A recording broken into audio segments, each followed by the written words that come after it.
Olá, boa noite. Começa agora o Jornal da Justiça desta quinta-feira, 13 de outubro. O presidente do TSE alerta: assédio eleitoral no ambiente de trabalho é crime. Ministro Alexandre de Moraes vai se reunir com representantes do Ministério Público Eleitoral e do Ministério Público do Trabalho para definir estratégias efetivas para combater essa prática. Esse é um dos destaques da edição de hoje e você vai ver também. Plenário do Supremo mantém cobrança de imposto sobre serviços por cartórios do Rio de Janeiro.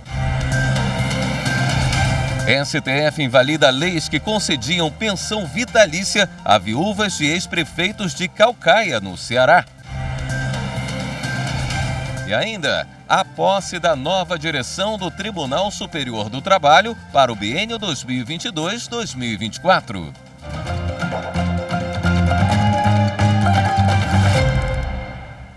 O ministro Ricardo Lewandowski, do Supremo, determinou que o pedido de investigação contra a ex-ministra e senadora eleita Damares Alves seja enviado à Justiça Federal do Pará.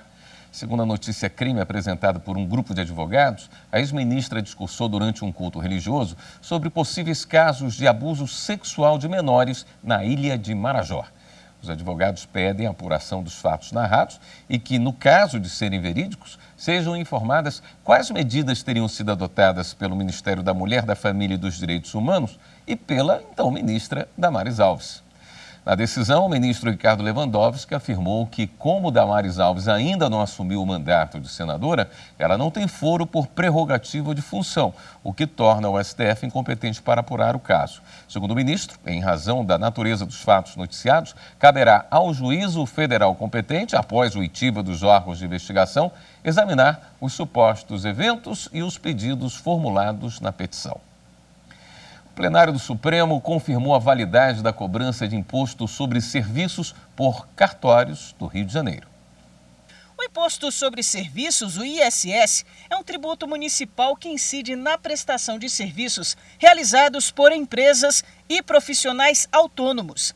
A Lei Complementar 116 de 2003, que regulamenta o ISS, traz uma extensa lista de atividades em que o imposto incide, desde serviços de programação, comunicação, advocacia, terapias, veterinária e até franquias. Além dessa lei, também estão em vigor normas municipais que tratam dessa cobrança.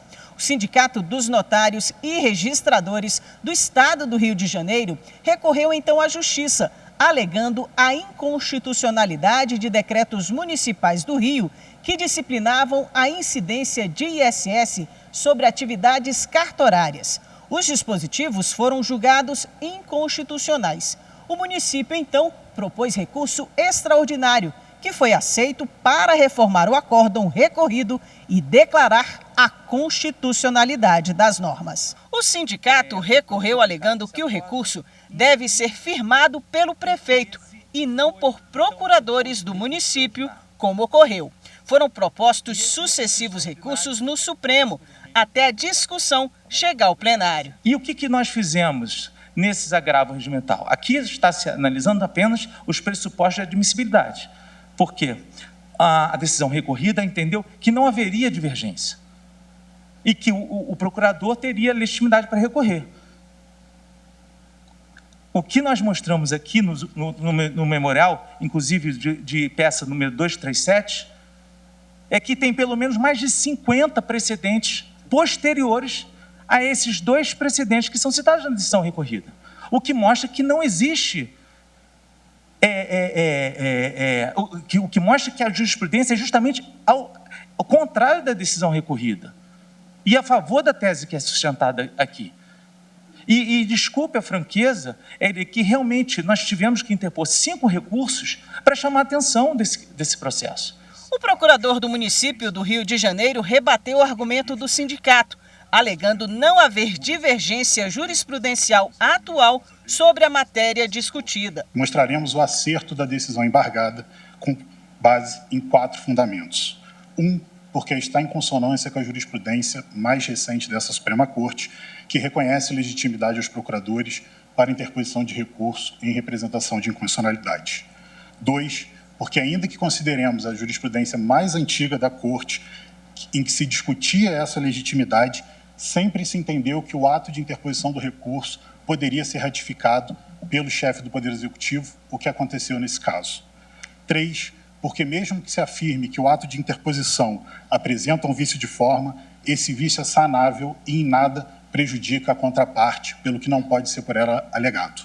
E 4, porque essa Suprema Corte não exige que os recursos interpostos pela União em sede de controle concentrado de constitucionalidade sejam subscritos pelo chefe do Poder Executivo, bastando a assinatura do advogado-geral da União, pelo que a mesma ratio deve ser aplicada a estados e municípios. A relatora do processo é a ministra Carmen Lúcia, que não aceitou o recurso por entender que os fundamentos apresentados pelo sindicato são insatisfatórios para modificar a decisão questionada. Aqui estamos falando de uma sucessão de recursos interpostos aqui.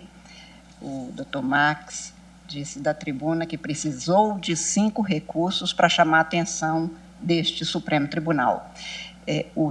A matéria foi julgada inicialmente 2 vezes pelo ministro presidente Dias Toffoli, por mim. Os argumentos que foram apresentados, senhora presidente, senhores ministros, são insuficientes para modificar a decisão agravada, demonstram apenas inconformismo e resistência ou recalcitrância da parte em permitir que o Poder Judiciário brasileiro ponha termo a processos que se arrastam em detrimento da eficiente prestação jurisdicional. O plenário, por unanimidade, acompanhou o voto da relatora. Com essa decisão, o imposto é devido nos termos dos decretos municipais que foram declarados constitucionais. Antes de começar o julgamento desta quinta-feira, a presidente do STF lembrou que hoje completa 2 anos da aposentadoria do ministro Celso de Mello. A ministra Rosa Weber falou sobre a importância do legado para a Suprema Corte e destacou alguns ensinamentos do ministro, como o respeito à Constituição Federal e às leis, a independência do Judiciário e a repulsa aos resíduos de autoritarismo ainda presentes atualmente.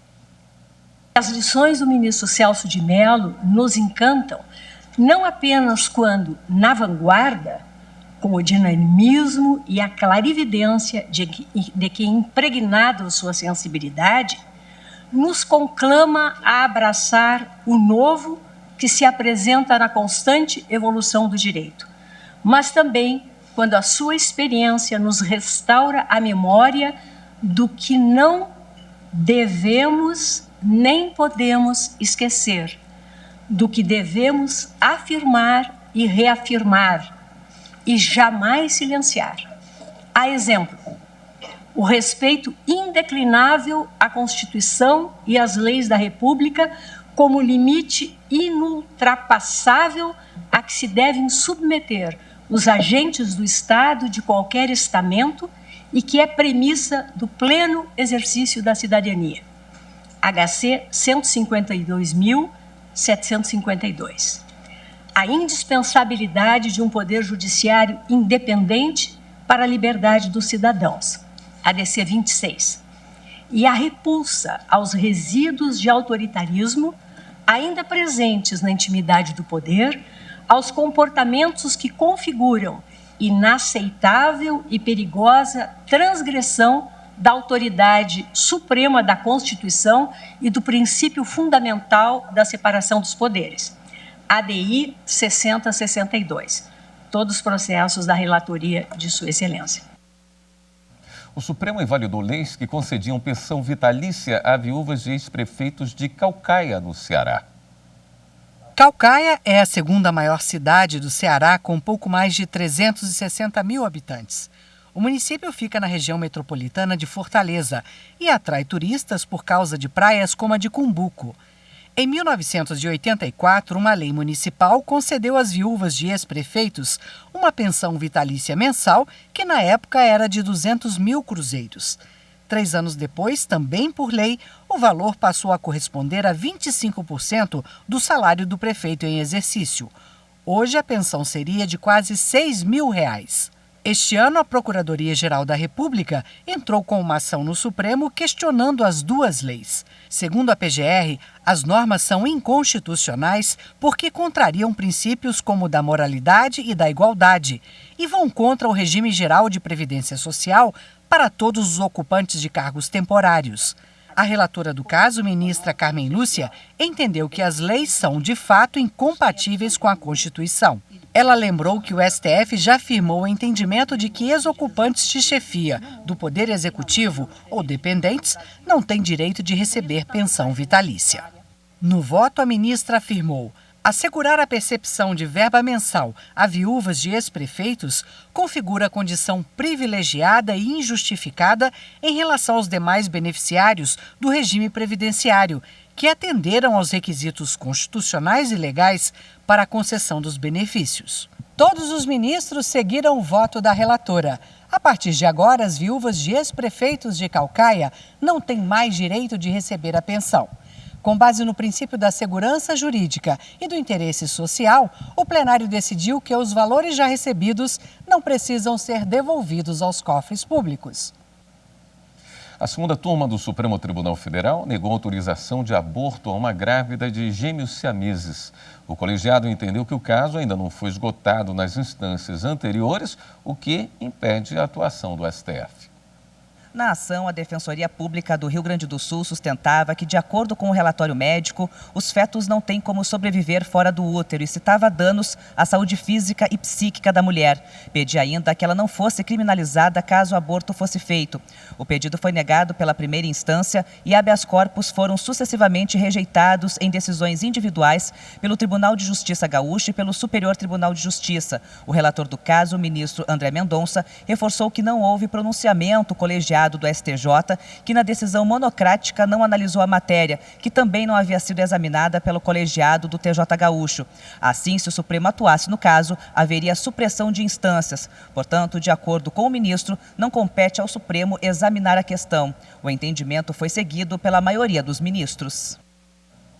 O presidente do TSE vai discutir o combate ao assédio eleitoral com o Ministério Público do Trabalho. Os detalhes no próximo bloco. Até já.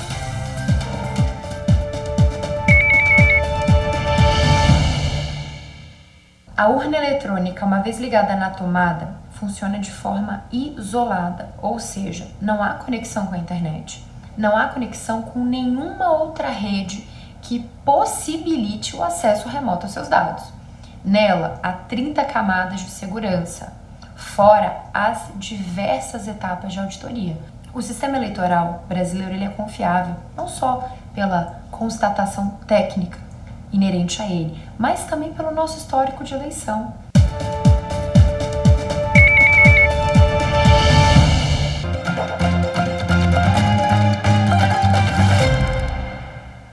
O presidente do Tribunal Superior Eleitoral, ministro Alexandre de Moraes, disse hoje que assédio eleitoral no ambiente de trabalho é crime. O alerta foi feito na sessão plenária do TSE.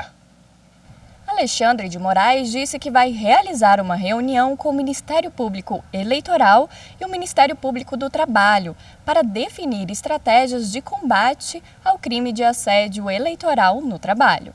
Esse tipo de assédio ocorre quando empregadores usam da sua autoridade para coagir funcionários a votar ou não votar em determinado candidato ou partido. Outra forma é quando os colaboradores são impedidos de votar nos dias das eleições. Moraes descreveu como lamentável a prática do crime. Lamentavelmente, no século XXI, retornamos a uma prática criminosa que é o assédio eleitoral.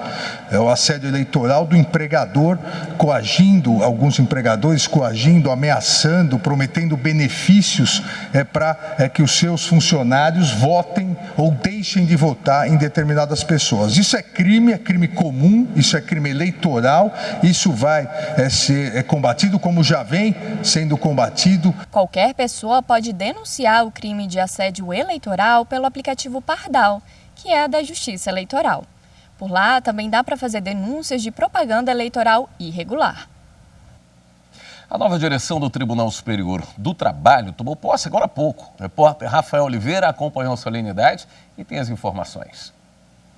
Olá, boa noite para você, boa noite a todos que acompanham o Jornal da Justiça. A nova direção empossada hoje é formada pelo ministro Lélio Bentes Correia, que passa a ser o novo presidente do TST e do Conselho Superior da Justiça do Trabalho, pelo ministro Aloísio Correia da Veiga, que assume a vice-presidência da Corte, e pela ministra Dora Maria da Costa, eleita para a Corregedoria Geral da Justiça do Trabalho.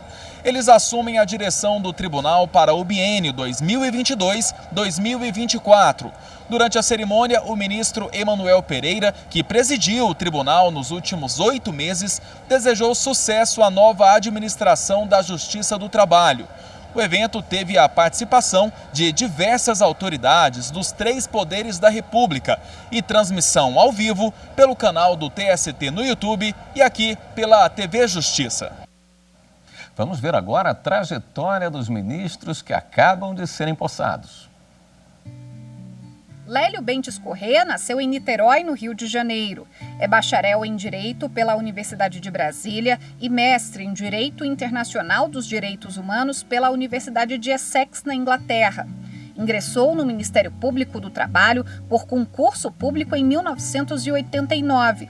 Lélio Bentes é autor de diversos estudos com destaque para a área dos direitos humanos, em especial ao trabalho infantil e escravo. Tomou posse como ministro do Tribunal Superior do Trabalho em 2003. Foi nomeado para o Conselho Nacional de Justiça, CNJ, em 2015. Em 2017, foi eleito para assumir a Corregedoria Geral da Justiça do Trabalho durante o biênio 2018-2020. O ministro Aloísio Correia da Veiga nasceu em Petrópolis, no Rio de Janeiro, e se formou pela Faculdade de Direito da Universidade Católica de Petrópolis. Ingressou na magistratura em 1981 como juiz do trabalho substituto. Em 1984 foi promovido a juiz do trabalho e em 1997 foi promovido para o cargo de desembargador. Em 2004 foi empossado ministro do TST. Dirigiu a Escola Nacional de Formação e Aperfeiçoamento de Magistrados do Trabalho no biênio 2011-2013, tendo retornado ao cargo em 2022. Compôs o Conselho Nacional de Justiça no biênio 2017-2019. Em 2019, foi eleito Corregedor-Geral da Justiça do Trabalho para o biênio 2020-2022. Dora Maria da Costa nasceu no município de Dores do Indaiá, em Minas Gerais. Formada em Direito pela Pontifícia Universidade Católica do Estado, especializou-se em Direito e Processo do Trabalho pela Universidade Federal de Goiás. Em 1979, ingressou na Justiça do Trabalho por concurso público. Em 1987, entrou na magistratura como juíza do trabalho substituta, até ser promovida a juíza do TRT da 18ª Região em Goiás. Presidiu o regional no biênio 2005-2007. Em 2007, foi empossada como ministra do TST.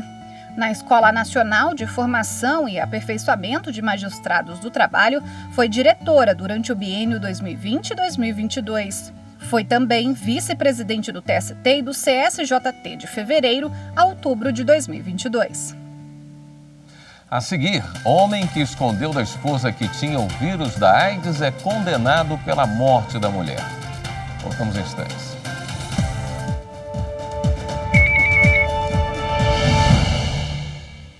A urna eletrônica garante que o maior número de pessoas possam participar das eleições por meio dos seus votos. Por isso, há diversos mecanismos de auditoria e de verificação dos resultados, como, por exemplo, a cerimônia de votação paralela. Se você ainda tem alguma dúvida, busque informações sérias e seguras. A urna eletrônica é o portal para a democracia no Brasil. Defendê-la é garantir eleições limpas, transparentes e seguras.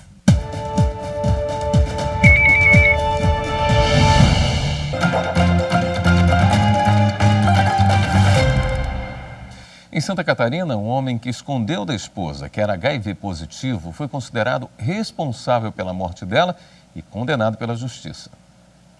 O caso foi em Araranguá, Santa Catarina. De acordo com o processo, o homem sabia que era soropositivo, mas não comunicou isso à esposa e manteve relações sexuais com ela sem preservativo.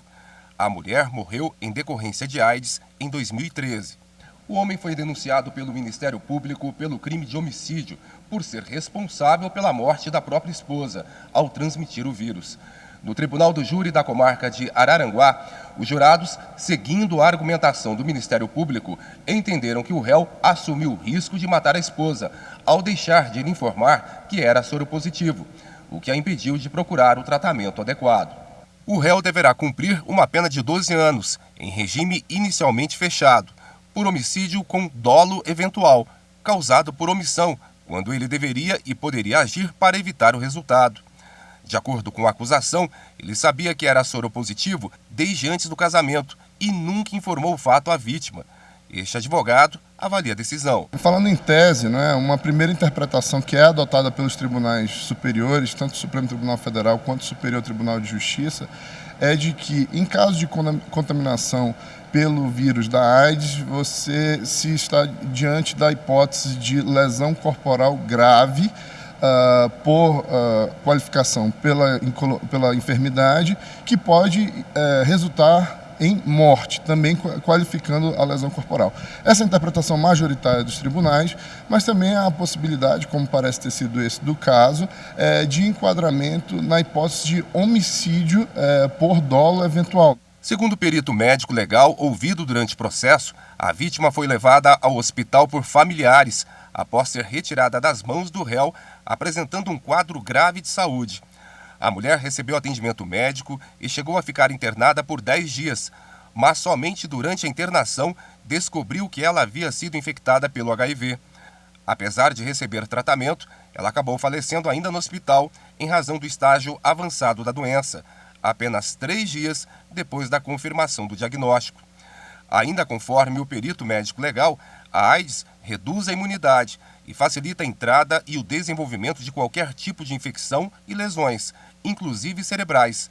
A vítima, se estivesse ciente, poderia ter iniciado o tratamento adequado. Mas o que fazer se você descobrir que se contaminou após ter relação sexual com uma pessoa que já sabe que é soropositivo e não se cuida? A orientação geral é procurar a autoridade policial e o Ministério Público, que vão adotar as medidas cabíveis. O caso é de ação penal pública, então será proposta pelo Estado, no caso do Ministério Público, cabendo na própria ação já a condenação em danos morais, numa indenização no próprio processo penal. Segundo o Ministério da Saúde, do total de pessoas estimadas com HIV, 87% sabem que são portadoras do vírus. Isso significa que 112 mil convivem com o vírus sem saber. Dentre as pessoas que sabem que têm HIV, apenas 64% estão fazendo tratamento. Este infectologista alerta para a importância do acompanhamento médico e uso de antirretrovirais. Hoje, com os tratamentos que nós temos disponíveis, e são tratamentos 100% gratuitos pelo SUS, esses medicamentos eles já conseguem zerar a carga viral do HIV no sangue das pessoas que fazem o tratamento. E essas pessoas com carga viral indetectável, nós também já sabemos, hoje temos dados bastante robustos na literatura médica, de que essas pessoas são intransmissíveis, ou seja, elas deixam de transmitir o vírus HIV. Assim que descobriu que era soropositivo, Júlio começou o tratamento médico e nunca escondeu isso do parceiro. Meu marido ele viveu todos os anos do HIV em Nova York, então ele perdeu vários amigos, vários. Então, naquele momento, ele foi a pessoa que me acolheu por viver com várias outras pessoas vivendo com HIV e por entender a seriedade daquele momento, mas também que, da mesma forma que muitas pessoas não tiveram a sorte de conseguir passar pela epidemia, outras tiveram, então ele sabia que existia uma solução, uma saída. Ele diz que o preconceito faz com que muitas pessoas escondam que são soropositivas. Por outro lado, ele faz um alerta sobre a importância de buscar o apoio médico. Se a pessoa tem uma carga viral alta é porque ela não está se autocuidando. Evidentemente que existe uma questão ética, moral e penal nesse caso com relação a você fazer isso dessa forma. Mas vai lembrar que ele estava colocando a saúde dele em risco também. Mas mais importante é lembrar que esse tipo de comportamento é baseado numa sociedade que não consegue conversar, que não aceita as pessoas. Uma pessoa não esconde a sexualidade de outra pessoa porque ela quer ou por vontade própria. É porque ela não consegue ter espaço, A ONG CD Vida do Rio de Janeiro ganhou o prêmio CNJ Juíza Viviane Vieira do Amaral na categoria Organizações Não Governamentais. A instituição se destacou pelos 24 anos de trabalho em defesa das mulheres. O Centro de Defesa da Vida, Irmã Edviges Rossi, mais conhecido como CD Vida, atua na prevenção e enfrentamento da violência doméstica e familiar na Baixada Fluminense. A ONG presta atendimento psicossocial, orientação jurídica e terapia para ajudar mulheres que, em função do medo, insegurança ou vulnerabilidade financeira, desenvolveram distúrbios ou doenças psicológicas. A entidade promove também ações para gerar trabalho e renda a elas. A CD Vida também promove palestras com informações sobre como evitar o ciclo de agressões no ambiente familiar e sobre como identificar situações de violência e reconhecer as vítimas que precisam de ajuda. Além dessa ampla atuação, o Centro de Defesa da Vida, Irmã Edviges Rossi, criou a campanha SOS Mulheres, de arrecadação de alimentos e itens de higiene, para dar suporte às famílias chefiadas por mulheres. Mesmo em meio a essas realizações, a organização está prestes a fechar as portas. A ONG perdeu o financiamento de 2 entidades que ajudaram na construção do projeto ao longo dos 24 anos, por causa das dificuldades enfrentadas na pandemia. O Jornal da Justiça fica por aqui. Uma boa noite para você. Até amanhã.